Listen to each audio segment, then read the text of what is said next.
Hello class 4 children. So we have come to the third chapter. In my earlier chapter what we had done was sentence, and sentence always begins with a capital letter, ends with a full stop or question mark, and we also use exclamation mark in the sentence when we have to express our feelings, like what a beautiful dress it is, hooray, let's celebrate. So then we use the exclamation mark. Now that sentence is what? So a sentence has two parts. What is this? Now, subject and predicate. What is subject and what is predicate? We'll see in the sentences. Let's read these sentences. Peter runs fast. Ashok is ready. Ashok is reading. Horses eat grass. Birds fly in the sky.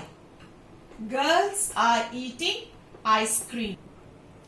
So, in sentence 1, we speak about whom? We are talking about this boy Peter. In sentence 2, Ashok is reading. So, we speak about Ashok. In sentence 3, we speak about the horses. They eat grass. Sentence 4, we speak about birds. And in sentence 5, we speak about girls. So, in a sentence, the person or thing we speak about is called the subject. So, we are talking about these things, these objects. So, this becomes the subject. Now, find out what is said about the subject in each of the above sentences. So, what are we talking about these objects? So, now in sentence 1, we speak about the subject, that is Peter, that what he is doing? Runs fast. In sentence 2, we speak about the subject Ashok, that he is reading.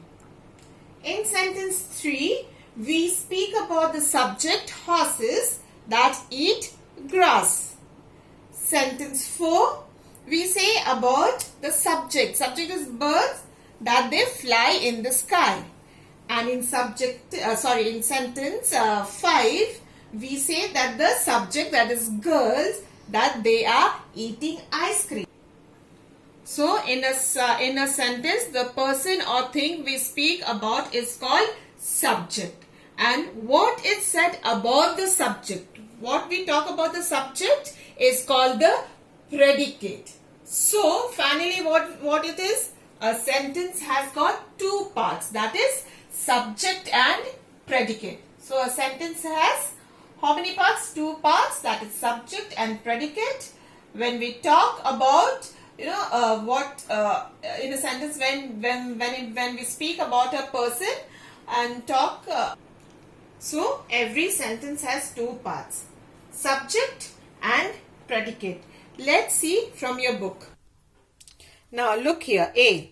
Circle the subjects and underline the predicates in the following sentences. Now, the bird is flying. So, we are talking about whom? We are talking about bird. So, we will circle the subject. So, we will circle the subjects, the bird. And we are talking about the subject. So, the bird is the subject. And when we talk about the subject, what the subject is doing? That is flying. So, now sentence is divided into subject and predicate. Next is, now look here, Ram is an intelligent student. So, we are talking about which person? We are talking about this object. So, Ram becomes a subject. And the rest of the part becomes what? Predicate. Okay. Now, Mary walks in the park. Subject, you circle, and predicate, underline. The teacher sings well. Talking about whom? Subject is the teacher. And the rest, sings well, becomes the predicate. The children are reading books. We are talking about whom? Subject here is the children, and the what the subject is, or talking about the subject becomes the predicate. Next, Ritu will come today. This is subject, will come today, predicate. The teacher is in the library. The teacher is the subject, talking about the object here is teacher, is in the library. Predicate. You should not sing in the classroom. So, you is the subject and rest is the predicate. Atul wrote a story. So, the subject is Atul and then wrote a story is a predicate. 10th is the study table is very neat. What is this subject here? Talking about what? This. Talking about the study. So, we are talking about the study table and is the subject and this is the predicate. So, from your grammar book, you will take chapter number 3, subject and predicate, page number 9. You will read and relate with my video, go through my video, and then page 10a. I have done 1, 2, 3 for you. Rest you will just circle and underline.